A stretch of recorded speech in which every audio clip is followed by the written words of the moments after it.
Earlier this year, the Toronto Raptors traded for Kelly Olynyk and Ochai Agbaji from the Utah Jazz. And now that we're near the end of 2024, how are Raptors fans really feeling about the trade? Was it a win for the franchise? Let's get into it.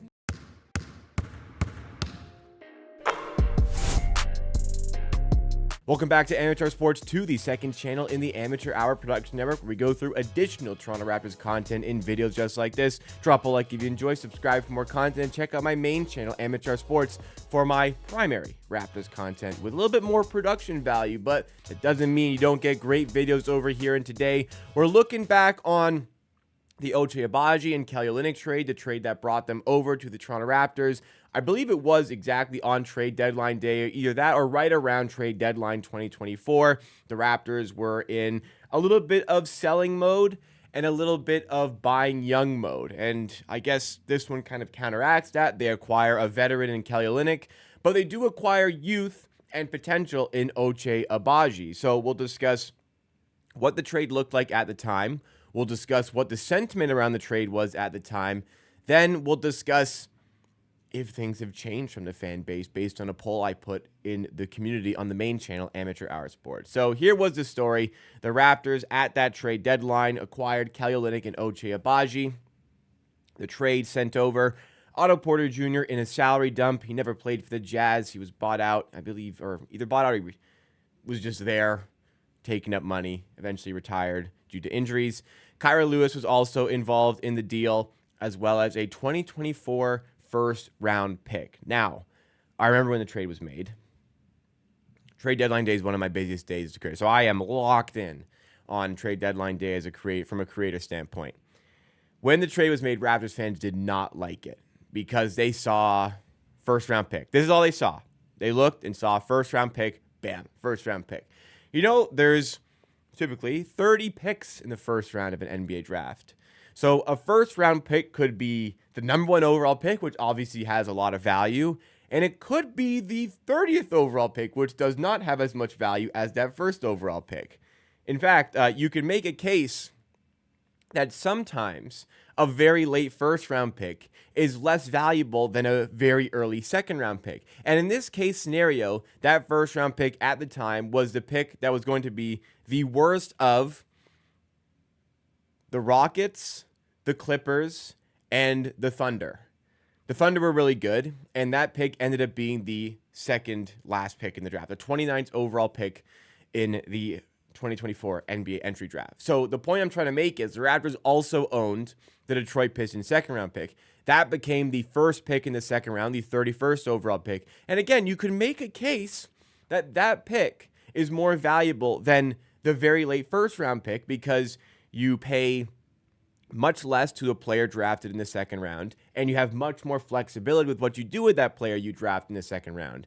So in a lot of scenarios, look, you might lose the guy you want, granted, but in a lot of scenarios, you're going to get the guy you would have taken 29th overall, except you're paying him less and you have more flexibility with him. So this pick ended up being the 29th overall pick, but fans did not like it. When it first happened, I liked it. I liked betting on Ochai Agbaji. I liked betting the 29th overall pick on Agbaji. I think Ochai Agbaji can be better than what the 29th overall pick is. And the fact that we got Kelly Olynyk in the deal as well, who looked decent near the end of the season. Honestly, I mean, he got an extension. Honestly, in the summer at the Olympics, he looked cooked. He's been injured all season so far for the Raptors at time recording. We'll see about that. Ochai Agbaji, from his standpoint, I liked betting on him. The problem was Agbaji played like shit for the Raptors, honestly. Pulling up his stats here, yeah, he shot under 40% from the field for the Raptors, 22% from three for the Raptors in his 27 games where he started 18 for the tanking Raptors at the end of the 23-24 season. And then we had Summer League, where he also looked very poor. But things maybe are starting to turn around for the player based on the way he's playing this season.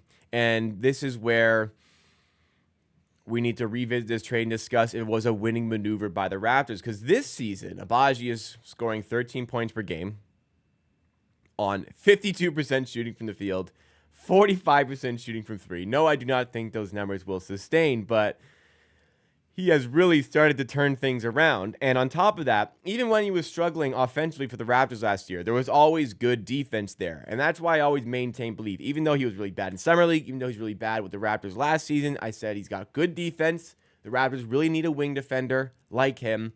And on top of that, there's still potential for him. He's still, early to mid-20s. There's still a chance for him to turn things around. And so far this season, yeah, he is starting to turn things around. And he's also turned around the sentiment from the fan base. I feel like most of the fan base, when that trade was made, would have not liked it. But nowadays, it's being very well received because based on the votes here from the amateur community, 91% of the people who voted think the Raptors got a good deal out of this trade, and 77% of voters think the Raptors just straight up won the trade. I combined the 77% who think the Raptors won with the 14% who think it was fair to say it was a good, 91% think it was a good trade. 77 just think it was an outright win. 2% think that it was bad for both. I don't really understand how you could come to that conclusion. 7% say the Jazz won the trade. The Jazz, in the end, they got Otto Porter Jr. and Kyle Lewis in the pick that became Isaiah Collier. Now, I hate looking at trades through that lens of, okay, who did the draft pick become? Because what if it's a second round pick and that player turned into an all-star? What are the chances your team in that spot would have also taken the same player? I don't like looking through trades from the lens of what did that pick become. In the end, it did become Isaiah Collier, if you're curious, who looks meh to start off his NBA career, the guy who's projected to be the number one overall pick last year for a good amount of time as well. But overall, I don't know how the Jazz fans are feeling here, but I think looking at the way Agbaji's playing, I'd probably have to think, damn, did they give up a little bit too soon on this guy? Did they not utilize him in a role that suited his game the best? That's how I'd kind of feel. But also, the Jazz are a young, rebuilding team who have a lot of players who they want to distribute that game time to. Maybe Agbaji just didn't really fit in with all of that. I'm not sure. From my perspective, looking at the value from this trade, I mean, look, it's very early in the career of Isaiah Collier, and again, we can't really use that to compare trades. I'm happy with the Raptors betting that Ochai Agbaji exceeds what the 29th overall pick is. And I think the Jazz were okay betting on the 29th overall pick for a guy they gave a good, fair crack at for 2.5 seasons, a year and a half, a season and a half. They gave him a fair shot. Nothing was overly, impressive. It was fine. It was decent, but nothing overly impressive.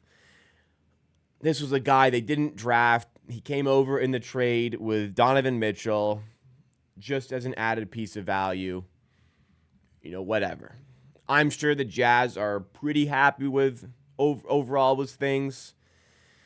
Maybe they'll look back and say, he's looking pretty good. But if I had to choose a winner, I'd say the Raptors won this trade. But it seems like a pretty fair trade. I think both teams will come away with this one decently happy. Now, things will change if Ochai Agbaji does continue to kick on like this.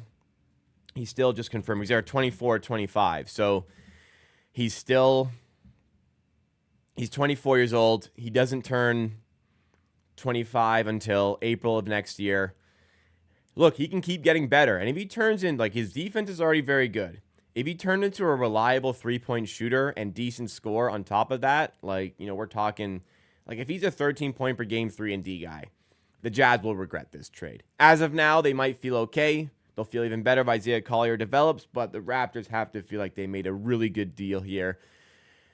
There's been some bad moves by the front office in recent times, but this was not one of them. This was a good move by the Raptors, and the fan base is really starting to take notice of that. So, looking back on this trade, what do you think? Was it a win? Was it a loss for the Raptors? Was it a fair trade? Give me your thoughts and opinions in the comments down below. That's all for today's video. Drop a like if you enjoyed. Make sure you subscribe to the channel you're currently watching on. If you enjoyed, check out my main channel, Amateur Sports, for more Raptors content, the primary content that is.